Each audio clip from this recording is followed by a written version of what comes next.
off. You see, same thing in dialogues. So I was just telling them, I'm actually going through a 3 months program with University of Singapore, right? Yeah, to actually really understand how the intonation of voice, the words that we use and all that can navigate conversations to either quadrant 1, quadrant 2, quadrant 3, quadrant 4. And I tell you, once you can keep this in the back of your mind, you will always want to make sure that the conversations you have with people, right, even though everybody else is trying to go down to the negative and the past, you will keep pushing them up back to the positive. And that way you keep your surrounding positive as well. So especially in coaching, I realized this happened just now with us, where a lot of conversation went wrong. Like, okay, breakthrough. Okay. So finally, right? But see, that journey here, right, is actually not necessary. One. Number two, you and I don't realize when somebody is already going through negativity or other stress, right, and then you dive deep into it, we are digging and digging and digging into a wound that's already there. So imagine if you have a wound, right, in order to now clear the wound, instead of putting the medication and just putting the Dettol and then putting the medicine, you are now digging, and then you begin to. So that's the thinking process behind how I would recommend us to try to take the conversation as ground zero and then navigate it upwards, right? Because that's the zone that's positive. So it goes in the area of preferred future, which means it's in the future, or if it's in the past, then it becomes a resourceful past. I have this issue of thinking need to have the buy-in first. Okay. Buy-in first, how can we immediately go to quadrant 1? I thought buy-in you have to understand a bit, take a step back. You said buy-in, you said understand the problem first. Listening. No, buy into that person to show that we can. Correct. Oh. So if you remember the brief coaching model, that's your B lah, right? So when you build a relationship, you ask questions like what's going well, what has been going good for you and the family, what is some stories of happiness you'd like to share with me, right? So you are now having that opportunity to build a relationship, right, which is doing the B, right? And the B, you can spend about 3 to 5 minutes out of a full 30 minutes conversation, for example. You can easily spend even 1/5, 1/6 of your time. Because once the relationship is built, what it means is you have actually built the trust, right? And then when you go down to R, which is to review, right? What do you review? You review goal. So when you review the goal, right, it becomes a lot easier. Why? Because the comfort is there. You have The opened up and all. session just now, I'm not sure because it started off, but not knowing what is the purpose of Of the conversation. the conversation. Correct. So that was. I didn't know what is it. You need to ask actually where does it go. Bukan ke where are we going to? So that was We my must goal. agree. That's why dia pusing-pusing lah. You should Dia punya aim apa? What was your? Dia supposed coach lah, dia tanya coach for my apa? Virtual online. Anything. No, you just is complaining about you Was it cannot- complaining? you are stating that you can't meet people, can't meet now people. so So he's supposed to play around that lah. he will, So he did a Find good job of solution. staying on the surface. But what he could have done differently is to then ask you the question, what is most important for you to achieve by the end of this conversation? Yes. See, that is that Supposed to magical question that is Yeah. missing. Because if you had asked that question, which comes under R, then both him and you would have gotten that clarity on what exactly is the objective of this call. Or the objective of the coaching session. Yes. And in a lot of coaching sessions, the client will make the coach will make the client feel good. But at the end of it, there is nothing that really comes out. And that is why I say, if you really follow the process of strengths-driven, solution-focused conversation or coaching, then you will definitely land on an accountability set of actions. So now when he sees you again, he should be able to ask you like, hey, out of those 5 things that you had planned, What are those things that's going well? Right? So that's how you drive accountability culture in the organization. Right? Or else it is going to be a coaching set of conversations, or both will feel good, you will get this fantastic rating, like, yeah, the coach was good, he made me feel good, now I realize my strength. Or I realize I am good. Or I felt appreciated. But what happens then? Right? So, we have got something called this engineering mind talking, input, process, output. Right? So when I was in Sydney for the ISO Standards Committee meeting, this is one thing that we discussed. Right? What is really needed is not at the level of output, which is how a lot of our learning and development is happening. Alright? What we really need is outcome. Outcome-based designs, not output-based design. A lot of the HR leaders today in Malaysia, especially on the training and what they call development side, what is their KPI? Number of training done for the year. How many million did you save? And that's when you will go and take 3 proposals and then you will compare the 3 proposals, the cheapest one will be approved. Right? Because it is not outcome driven. If a program is outcome driven, you may run only one program, but that program will be capable to transform your organization's culture. Right? So that's why the difference is. So when we are doing the L&D standards and all, we got rid of this part. So we are now doing all the the standard development and all that, right? The templates, the guides are all moving in this direction. So there will be input, there will be process, there will be output, but more important is the outcome. Right? So technically speaking, you ask me, training and development managers or L&D, heads, right? They should not be looking at the number of training, number of people who go through training. They should be given a KPI on what is the outcome. Immaterial. If you can go for just 2 training programs and still give me the outcome, right?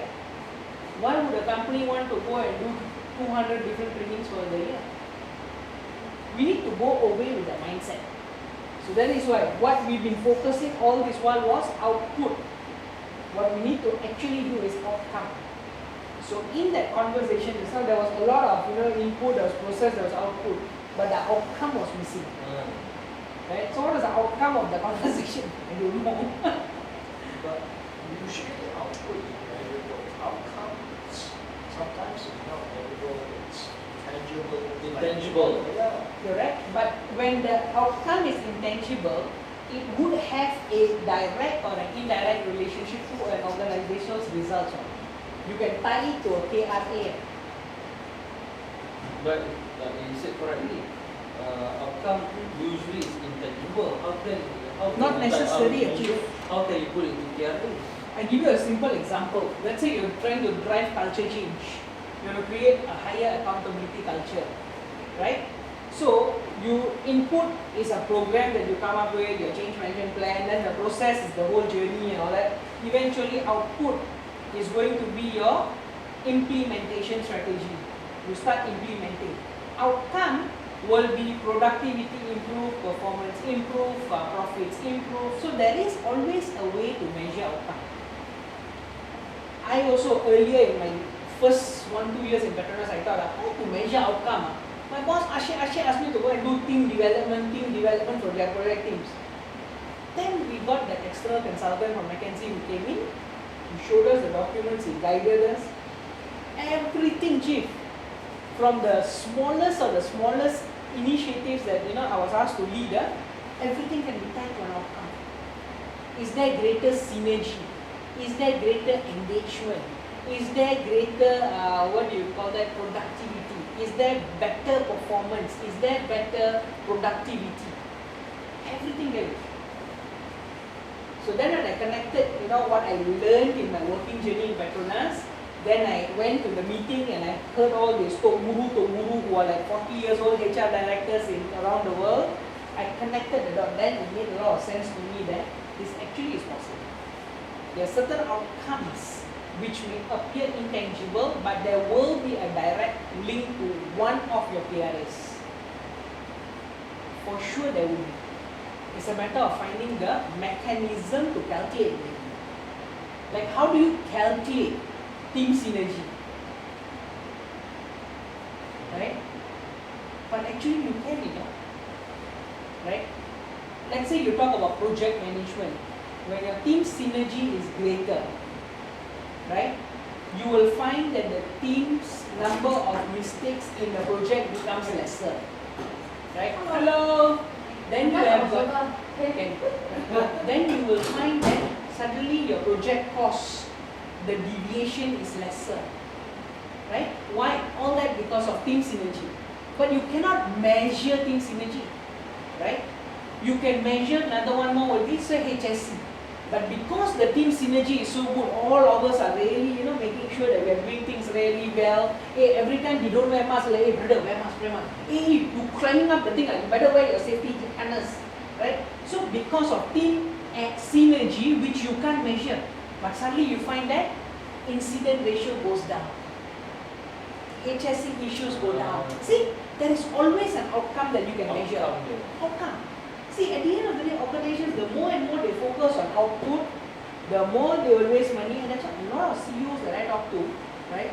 They keep telling Sunil, wow, my fellows are doing all training, all what, nothing, cannot see any results.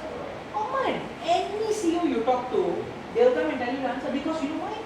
They are focused on number of training, how many proposals, which is the cheapest proposal, more number of training days, more people train, less cost, wow, very good, KPI, performance fantastic. It's not outcome driven. Right? You rather do one program, and this is my own experience, Ajit. Just do one program, but that one program is very holistic, in depth, that drives the culture change.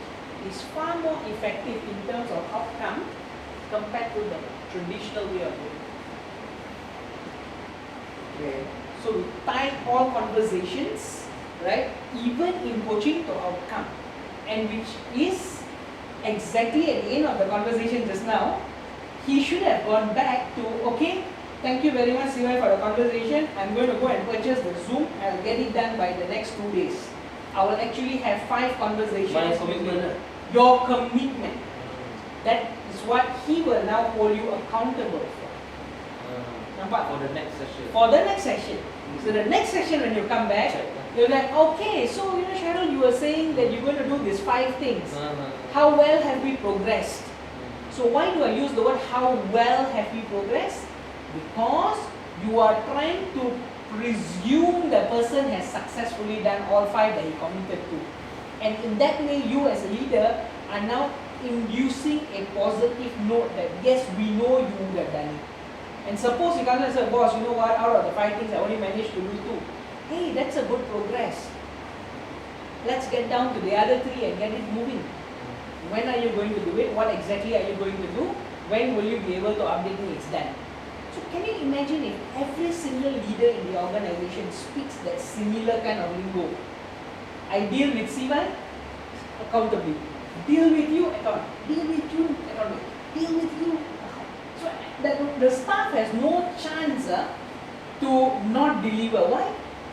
Every time they talk to me, sure at the end of it is about what am I going to get done for the day. Commitment is that. Commitment you tie to your next coaching session becomes accountability. Right? So that is why every coaching conversation, it shouldn't end as a nice ha ha ha, Starbucks coffee, cheers, cheers, okay, bye. No. It has to be very clear exactly what goes up. Alright? Okay, let's do one more. Okay, maybe June and Chinese. Okay, now we have the ladies party. Still in the brief lah. Do brief, because you know why? If we can just anchor that alone, actually, right? I can come and show you the career coaching another day. I'm happy to do that. Right? Or if you want, we can do the career coaching straight away. We like that too because they are going to be put into practice in September. Oh, okay. So we still use brief. Okay? This is the brief model, but tweak, alright, to career coaching. Alright? So now what happens is, Your BRIEF remains, however your R has changed a bit, your F has changed a bit. Okay? So B, building coaching relationship. So you build your coaches rapport, building the trust and all that. And then you actually go and reflect on what's most important. So you uncover the goal clarity and you reflect. Sorry, there's a typo here. Right? What do you reflect on? You reflect on what is the person really wanting. Does the person, like for example now the career coaching that we are all doing, right? Are we focusing on doing career conversation for the person to look for a job? Or are we helping them to look at their strength and help them start up a venture or a social enterprise or a small company? Or are we helping them to look at going back into full-time employment if it's a retrenched worker? Right? Because a retrenched person, or when you do a retrenchment project, right, the person can be trained to go back into employment, the person can be trained to go into retirement if the person is senior enough, or the person can take the third part, which is the re-employment. For us here is we develop those high potential managers. Who is either go deep in a career or they will think others. We plan for 1 to 3 years, short term, long term to 5 years. 5 years, okay. Right? So you build the rapport, you then reflect on what's most important, and then you inquire. What do you inquire? You inquire on their skills, their strengths, their past success, and their resources. Right? So this is what you will inquire. So in your conversation, you will try to bring to surface, alright, the skills, strength, success and resources. And then you move on to discussing the strategies and progressive steps, right, on what can they possibly do where you're expanding the possibilities. And then finally you come up with a action plan. And that's the way forward. Like I said, at the end of the coaching session is always about establish a concrete action plan and to support the coach's commitment to action.